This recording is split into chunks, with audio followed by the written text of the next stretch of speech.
जय हिंद दोस्तों, वंदे मातरम। पेटीएम का समय जब से उन्होंने अपना आईपीओ लॉन्च किया है तब से ही खराब चल रहा है। मार्केट में करीब 2000 के शेयर लिस्ट होने के बाद जिस तरीके से उसने नीचे आना शुरू किया, उसने वाकई में पेटीएम में जिन लोगों ने पैसा लगाया उन लोगों के लिए काफ़ी ज़्यादा निराशा ही लाई थी।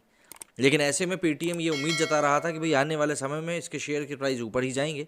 हालांकि कई सारी वैश्विक कंपनियां जो कि इसी के ऊपर काम करती हैं, उन्होंने ये कहा था कि पेटीएम के प्राइस जिस प्राइस पे वो लिस्ट हुए थे उस तक पहुंचना अब काफ़ी ज़्यादा मुश्किल है।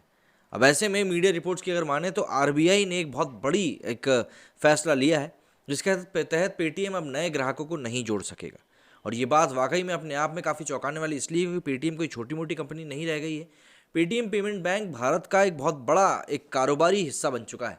लोग इसको काफ़ी ज़्यादा यूज़ करते हैं। ऐसे में पेटीएम के लिए इस तरह की खबर आना ना तो उसके शेयर की प्राइस के लिए अच्छा है और ना ही उसकी जो पब्लिक वैल्यू है, पब्लिक क्रेडिबिलिटी है, उसके लिए अच्छा है। रिजर्व बैंक ऑफ इंडिया द्वारा पेटीएम पेमेंट बैंक के खिलाफ की गई सख्त कार्रवाई के बाद खबर है कि ये पेटीएम पेमेंट बैंक अपना सारा डेटा चाइना के साथ शेयर कर रहा था। ब्लूमबर्ग में प्रकाशित हुई चौंकाने वाली जानकारी रिजर्व बैंक द्वारा करवाई गई वार्षिक जांच के आधार पर सामने आई है, जिसमें रिजर्व बैंक ने पाया है कि ये पेटीएम पेमेंट बैंक के सर्वर से सूचनाएं उस चीन आधारित कंपनियों के पास जा रही थी जिनकी अप्रत्यक्ष रूप से इसमें हिस्सेदारी है।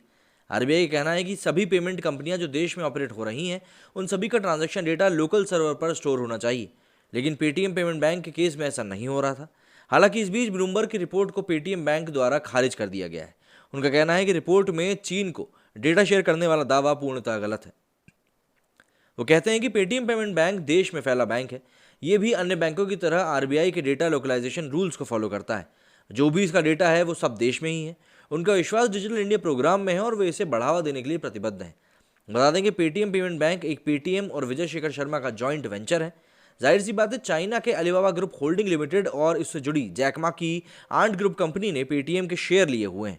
पेटीएम की वेबसाइट के अनुसार उनके पास 30 करोड़ से ज़्यादा वॉलेट हैं और 6 करोड़ बैंक खाते हैं। बैंक ने यह भी बताया कि उनके पास करीब 1 करोड़ से भी ज़्यादा केवाईसी वाले ग्राहक हैं और हर महीने करीब 0.4 मिलियन उपयोगकर्ता उनसे जुड़ते रहते हैं। गौरतलब है कि पिछले ही हफ्ते ऑनलाइन पेमेंट बैंक पेटीएम के खिलाफ भारतीय रिजर्व बैंक ने बड़ी कार्रवाई करी थी। आरबीआई ने पेटीएम पेमेंट्स बैंक को तत्काल प्रभाव से नए कस्टमर्स नहीं बनाने के आदेश दिए थे। साथ ही पेटीएम को अपना आईटी सिस्टम का ऑडिट कराने के लिए ऑडिट फर्म नियुक्त करने का भी आदेश दिया था। रिजर्व बैंक के नोटिस में कहा गया था कि भारतीय रिजर्व बैंक ने आज अपनी शक्तियों का प्रयोग करते हुए अन्य बातों के साथ बैंकिंग विनियम अधिनियम 1949 की धारा 35A के तहत पेटीएम पेमेंट्स बैंक लिमिटेड को तत्काल प्रभाव से नए ग्राहकों को शामिल करने से रोकने का निर्देश दिया है।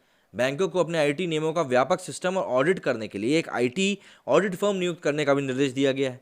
इसमें आगे कहा गया है कि Paytm payments bank limited IT audit परीक्षण के बाद आरबीआई की इजाजत के बाद ही नए कस्टमर्स को शामिल कर पाएगा। रिजर्व बैंक ने यह कार्रवाई पेटीएम में देखी गई कुछ चिंताओं के आधार पर की है। इसके बाद ही चाइना को डेटा भेजने की बात सामने आई थी और इसी के बाद पेटीएम की तरफ से भी स्पष्टीकरण भी सामने आया। हालांकि ब्लूमबर्ग की इस रिपोर्ट को पेटीएम से खारिज किया गया है, लेकिन देखिए, चाइना की हिस्सेदारी तो पेटीएम में मौजूद है, ये बात सभी को पता है। और अगर इस हिस्सेदारी का कहीं ना कहीं कुछ फ़ायदा चाइना उठा रहा है तो इसमें कोई बड़ी बात नहीं हो सकती। चाइना ऐसा लगातार करता रहता है। टिकटॉक और पबजी जैसे गेम्स जो भारत में बैन हुए थे, उनके ऊपर भी कहीं ना कहीं यही आरोप लगा था कि एप्लीकेशंस भारतीय यूजर्स का डेटा चाइना भेज रहे थे। अब देखिए, आज की डेट में डेटा सोने से कम नहीं है। अगर आपके पास डेटा है लोगों का, तो आप उन लोगों के जो दिनचर्या है उसको पूरी तरीके से समझ सकते हैं और उसी हिसाब से उनको टारगेट किया जा सकता है। इस बारे में आपका क्या कहना है, मुझे कमेंट करके जरूर बताइएगा। मेरी इस वीडियो फिलहाल इतना ही। जय हिंद, जय भारत।